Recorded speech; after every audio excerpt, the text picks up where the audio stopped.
that JU is on here, 3 receiving touchdowns in 3 games. Why it's happening and how much of a weapon he is for you guys? Well, I would really say J.U. Chesson, Jake Butt, Jake Rudock, Amar Darboh.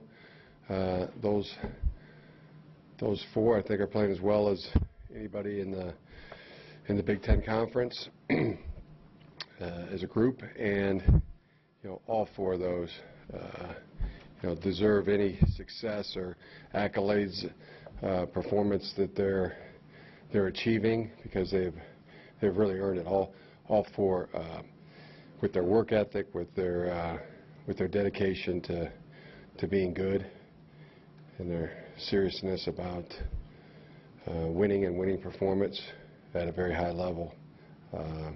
Just wonderful, wonderful, and they deserve it because they've worked extremely, extremely hard for it. Jim, you said on Saturday that you thought that JU kind of looked like an NFL player. Mm-hmm. Now, did you think that earlier in the year? I mean, what kind of changed where you were now thinking he can play at the next level? Oh, just the constant improvement, in all phases of his game. I think the one thing he is improving at, and the final piece is tracking the deep ball. But you watch him run, you watch him catch, you watch him block, cover kicks, the way he plays in all phases. And now the deep ball, tracking that is really coming along well, and you see it improving. I think that's the final piece that he's acquiring now. Thoughts on the second straight road game and the challenge that Penn State presents? Acknowledge that it's our second straight road game, and fully aware of that. Challenge that Penn State presents is a big challenge, and our team will be prepared for it this week. Outstanding defense, offensively, a heck of a quarterback, outstanding running back, receivers that are outstanding. So acknowledge both of those things. In the middle here, Matt. Formidable task, and it is a road game. Coach, because you're beat up, especially on the defensive line a little bit, do you approach this week? We're not walking around beat up. Nobody's acting beat up that I know of. Well, physically, okay, some guys. No, not that I. The depth chart a little bit. Huh? What? No. You know something I don't know? We got a bounce in our step. We're ready to go. This late in the season, when it takes its toll on student athletes, do you go about your practices? Do you approach things differently during practice because of the wear and tear that a season takes? To me, I mean, just back to your original premise, I think the student athletes have a bounce in their step, and they're ready to attack the day with an enthusiasm unknown to mankind. Jim, why didn't Derek Green travel? Was that performance, or is that an injury? He's working through something that he got in the last game. Do you expect that that's a long-term thing? We'll see. I haven't seen Derek today yet, but we'll see where he's at physically today. Mm-hmm. Jim, Joe from the ABC station in Toledo. This one's a little off the wall. Hello, Toledo. Yeah, Toledo, yeah. Wondering if you have any memories, or your parents have shared any memories with you about your first house in the Toledo area.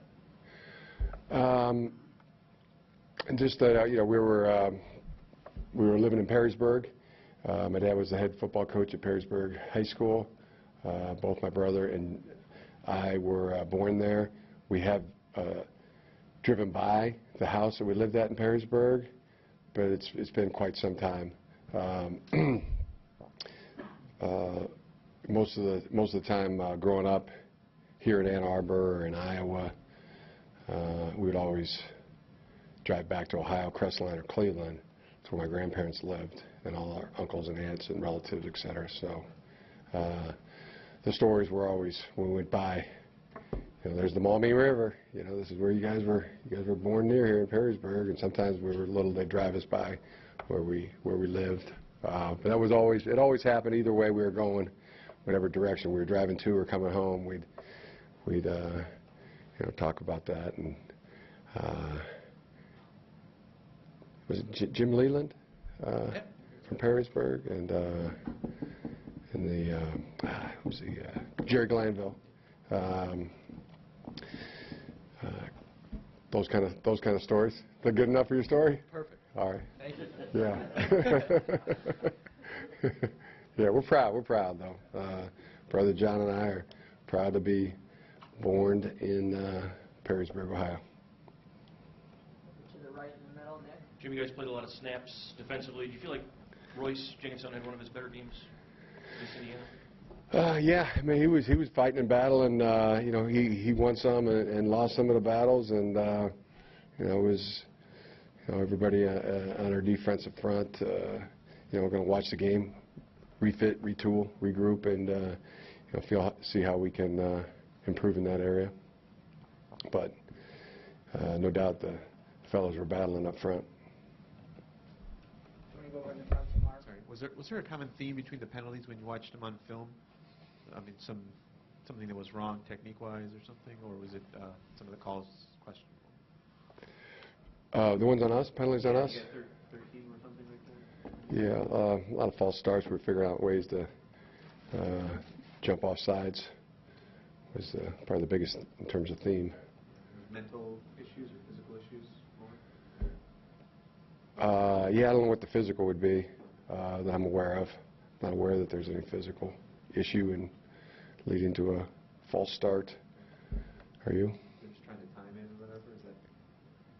Are you talking about defensively No, well, or offensively? Offensively. I mean, like why are they jumping? I mean, sort of. Yeah, we had three on defense, and however many we had on offense, it seemed like three or four. Yeah, I think that. 5 out of the 6 call him mental, and the 6th, Joe Bolden, looked like he was trying to time up the snap, which he didn't accomplish. So I don't know how. Directly in front of you, Mike. Jim, the last 3 you mentioned the run defense. The last 3 games, teams have had a little bit more success running the football on you than they had previously. Is there something that you've seen that defensively out of your group that you want to change immediately? Something that other teams are starting to pick up on? We're looking at it. We're looking at all those ways. I mean, and we have some ideas, but why stand up here and tell you? You're liable to go tell somebody else. So probably would just keep that to ourselves. Go to the next one, John. As well I as think that'd be the best course of action. as well as the defense has played for most of this year, is it any kind of a head scratcher to you that you got 9 takeaways with 1 fumble recovery? Yeah, would certainly like to have more turnovers. And well, you got to attack it. It's energy. Ball finds energy, so we need more of that. That's the first place we'll keep coaching and keep striving for. But we definitely want more turnovers. In the middle, Steve. Hey, Jim, you mentioned after the game that Jake Rudock doesn't flinch. Is that something that from day one he's had, or is that something that he's developed this season? Yeah, he's had that. He came here with that. He's got great parents. I told his dad, I mean, it's the old saying that the branch doesn't fall too far from the tree. He's been raised really good. All those good things. Smart, composed, talented, tough, confident. He's got all those things that make up that kind of that kind of reaction to pressure and adversity. He seems to turn the page really well, whether it was a bad play or a great play. If you could address that as well, talk about that. Well, I can only agree with you. I can't disagree. I can only agree and concur that it's a wonderful part of his personality, and his makeup, and You know, as a team member, you know, you're really showered by guys' attributes, you know, and you know, you really try to pick out the ones that do the best job in a certain area, whether it's their work ethic, whether their you know, their ability to overcome adversity, or you know, their toughness, their strength, and you know, you just try to emulate those kind of guys. You know, pick a guy here, pick a guy there, who does it the best, and try to incorporate that into your own game. You know, use it as an example. And you know, Jake is as good as they come when it comes to things you're talking about. And you know, myself, I mean, I look at him and go, yeah, I'm going to be more like Jake. You know, it's working really well for him. See if I can't incorporate that into my own game, my own personality. So can learn a lot by just watching people, observing them. Go all the way over to your right, coach. Shot again. Looked like Mo Hurst and Willie Henry played a lot without Glasgow available this week. Do you expect them to continue playing that many snaps? You want to try to work more guys in there to keep them fresh? Well, we're working guys in there. Henry Poggi is now a two-way player. Tom Strobel is a two-way player, and he played quite a few snaps toward the end of the ball game and gave us some good snaps there. And we'll continue to try to prop that up from a depth standpoint. Come back over right in front of you, Mike. Jim, how close, I mean, we obviously saw the big plays on Saturday in the passing game. How close was Jake and the receivers to executing that before Saturday? Close. I think you saw it a few times in earlier games. And what was the difference? What was the difference? I don't know. Sometimes it's not a big difference. You know, sometimes it can just be, you know, a matter of inches or feet. What does water boil at? 211, 212 it boils. 211 it doesn't. You know, it's or 213. What's the magic number? I mean, sometimes it's close. You know, but I would agree it's been close, and you know, now it's boiling. That's good. Bodes well for us. Front left here, Chris. Two things. Brian Monet was supposed to be a 6 to 8 week injury. Is there any chance that he might be able to come back and use about Thursday, done for the year for sure? That's possible. And then Ian Bunting, I don't think we've seen him lately. Yeah, he's here. Is he healthy? Has been playing?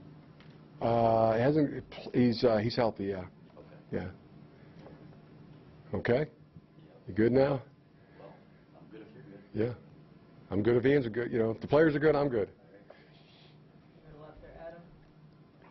I think you said something after the game about drawing up the stop and go and double overtime in the dirt. Is that something that was in the playbook that you tweaked, or was that completely new? We practiced it before. We had the play call, and we've repped it in training camp. We've repped it during weeks of practice. It wasn't something that was in the game plan, you know, on the call sheet. But we hit 3 curls earlier in the game. Jed Fish from the box wanted it, suggested it, dialed it up, and I was hesitant to call it because we hadn't practiced it this past week, you know, in the days leading up to the game in our preparation. But you know,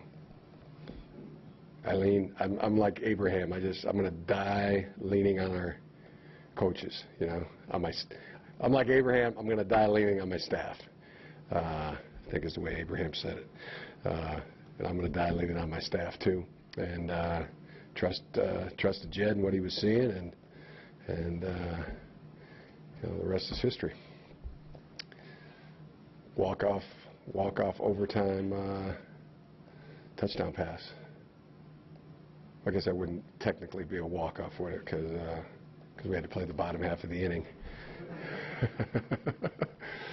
But glad we did. Glad we called it. You know, glad Jed suggested it and was adamant about it and dialed it up. So, and then the players executed it. On the missed field goal, the snap, Sibniewski, was he sick this week? Yes. Yeah, he was battling the flu.